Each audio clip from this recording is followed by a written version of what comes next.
down. Now, Caruso's going to score on the other end. But the key is an injured Haliburton, Jay, and this would be a huge factor. A calf injury for the best player that is spearheading this team is not a good sign heading into the second, third, and fourth quarter. He would leave. He would return in the second. Now we're going to go to the third. He was hampered all night long. T.J. McConnell, meanwhile, Monica, almost single-handedly keeping his team in it in the third. Energizer Bunny, the spark plug, whatever superlative you want to use for a guy that immediately impacts the game just by his presence, tenacity, and his intensity. He had 13 in the third, and it's an 8-point game. And here they come. Jay, you've been begging for Pascal Siakam to be more of a factor. He had a team-high 28. This bucket is going to make it a 2-point game. Look, it felt very similar to Game 1 in OKC, where Indiana was right there, and the kids come back. Not so much. Jalen Williams would have the night of his life. There's a big three for him to make the lead 5. And then the defense would take over, or more to the point, Monica, sloppy offense from Indiana. Oh, my gosh. 32 points given up off of turnovers by the Pacers. You can't spot the best defense in the league, Jack. Come on now. There was one of them. Here comes another. It's going to lead to SGA going the other way. He had 31 points and 10 assists. Remember, he had none in Game 4. But on the Thunder's next possession, the star of this game is the man they call J-Dub. J-Will, a 40-point game. By the way, his layup package reminds me of Kyrie Irving. Oh, wow. Spectacular last night. Look at you. Wendy said yesterday his game reminds him a little of Scottie Pippen. Again, 40 last night, plus 6 rebounds, plus 4 assists. Tyrese Haliburton had just 4 points, 0 made field goals. OKC takes control. They win Game 5. Jalen Williams might not be a household name. After last night, maybe he should be. He's the 3rd youngest player in the last half-century to score 40 points in a finals game. Only Magic Johnson and Russell Westbrook were younger. Here was Jalen on the statement he made with his performance. I think the only statement we have right now is we're up 3-2, and we still have to go earn another win. But it'll be cool to look back on later on, and hopefully somewhere down the line I'll have like a more fun answer for you. You know, I was not great tonight by any means, but you know, it's not really a thought of mine to not play here. You know, if I can you know, walk, then I want to play. So you know, they understand that, and you know, is what it is, and you know, got to be ready to go for Game 6. Look, the reality is that this entire series, it feels like this entire postseason, it feels like almost every game in this series, it feels like have become a referendum on Tyrese Haliburton. And so what are the right things to say as an NBA player about a guy who clearly is not himself? He's hurt. He's doing what he can out there. Coach leaves him out there the entire night. His team, T.J. McConnell comes off the bench and plays great. They leave Haliburton out there the entire night. He had 0 made field goals in a game that was there to be won in the 4th quarter. What's your reaction? I mean, obviously, this is one of the cases where, as an athlete, you have to save yourself from yourself, right? If you can't give, I would say like 70 or 50%, if you just can't be effective on the court when it's needed, I don't think you need to be out there. But obviously, you know, he's a young player. He just want to help the team. But in that instant, I don't think that he had enough to like actually make them better. So I would, me personally, I would have took a step back and just see how it played out, because it wasn't be all say all with another game. And is that, Marcus, you tell me, is that on him or is that on his? You have to. Yeah. Keith, we all boys. If you in the NBA Finals, your head coach has to do it. You can't do that. Yeah. You can't yourself, if you're the star player, be like, yo, I can't go. But if you're harming your team to the point where like I can't do anything, and that's what it showed. Like he literally couldn't get past a defender yesterday. So it's like, what do I do? Do I go out here and hurt my team by playing hurt, or do I take a step back with T.J. McCollum playing as well as he is, and like, look, it's not over. I'm with you in the T.J. McCollum case. Yeah. Well, in that case, the way you put it, that's not his call then. That's the head coach's call. If I'm the head coach, like the player's never going to take. You can't. The players, even if you broke your ankle one time, you broke your ankle. You showed that you were super efficient. Can the coach say to a max guy, like, I'm not putting you out there? Yes. You know? Yes, he can. Where? He can. Yeah. Tom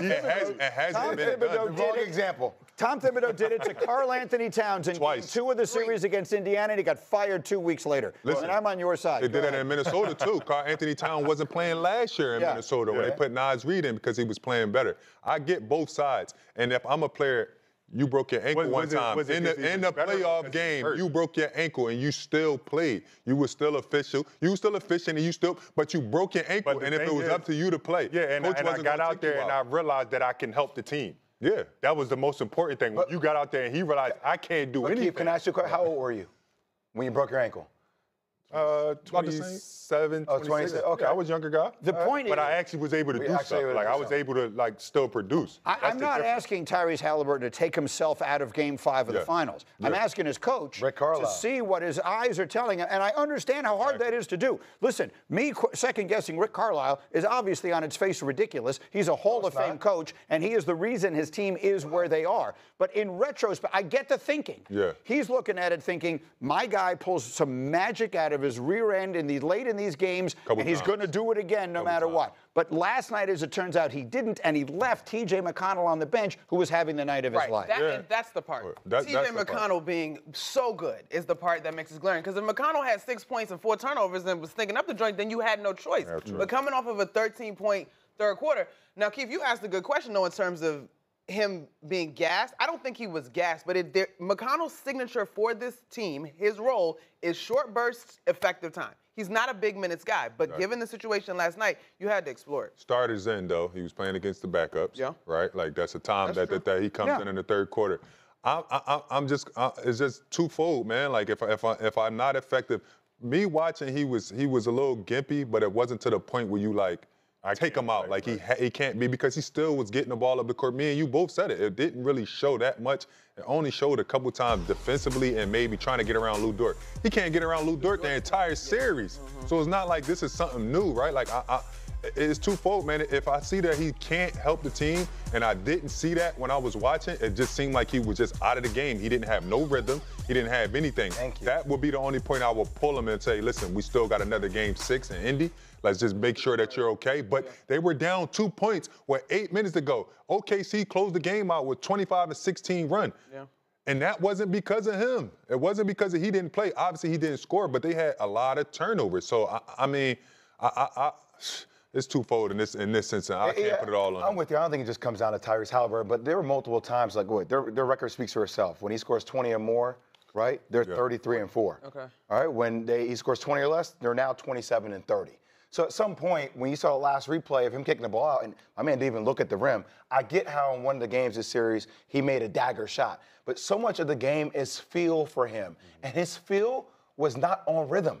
There was no rhythm last night for him. Right. So at some point, it's like you got to look at your player like T.J. McConnell, who had the rhythm. T.J. McConnell literally yelled after one bucket, "They can't guard me." Regardless of whether it's worth backups or not, I need that energy.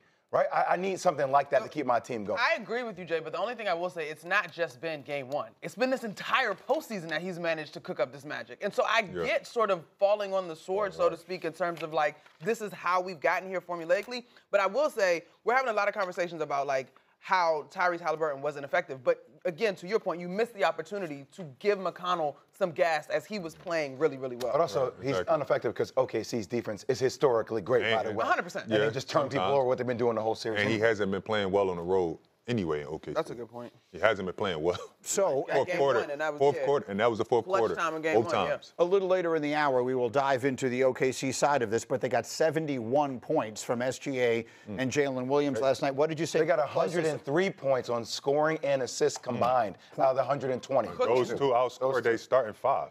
I want to flag Shaq Holmgren, too, because he defended. Defensively, he was yeah, big time big last time. night. Can I ask you you guys ain't one more nobody question, else to Granny? score. Just how much do you guys think the whole superstar thing sits with Tyrese Haliburton? I know people at home in it, but he answers to questions he like answered that it, yeah. and pundits and things. How much do you think that factors into a moment like that for a guy who's hurt? As a player, you feel that, you see that. This is the only thing people are most likely talking about right now when you're talking about sports. So obviously he's seen it because he addressed it.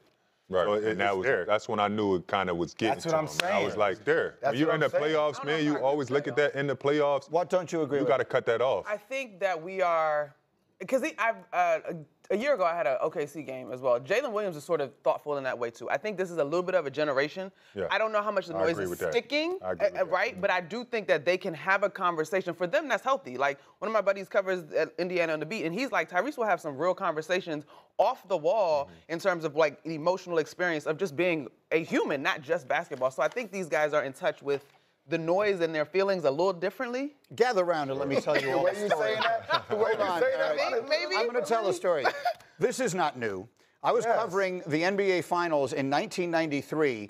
Michael Jordan had stopped. Michael Jordan, who was the easiest to deal with, most cooperative player, superstar in media history in an entirely different age and time. He had stopped talking to the media because he had gone to Atlantic City one night to gamble during a series against the Knicks, and someone wrote a column that suggested it was hurting his team. He stopped talking to the press for like 2 weeks because one person wrote that column. He went out and he dropped 55 points in a game against the Suns. That's how you respond. Yeah. So if Stephen A. Smith or whoever else it is saying stuff about you and it is upsetting you, then you use it as a chip. And then when you go out, and look, I'm sorry that he's hurt, but when you go out and you have 0 field goals in Game 5 of the NBA Finals tied 2-2, then it's going to be very hard to make an argument that however important you think this is as to whether or not he's a superstar.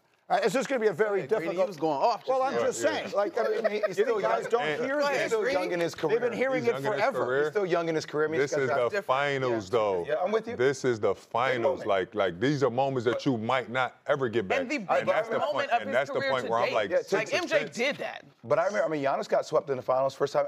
I'm not saying I'm comparing. He's swinging, though. He was swinging. He's swinging. He's swinging. Now, he wasn't going down shooting 6 shots, and that's my part. I'm with you. Like, if I'm swinging and I lost by just, like, listen, I just didn't play well. I couldn't make shots. They was better. And they just better. Then you could kind of, like, look at that. 0-6. When I'm not I do swinging. think we moved the goalpost a little bit because their whole formula is to do it as a team. 6 shots. I understand that.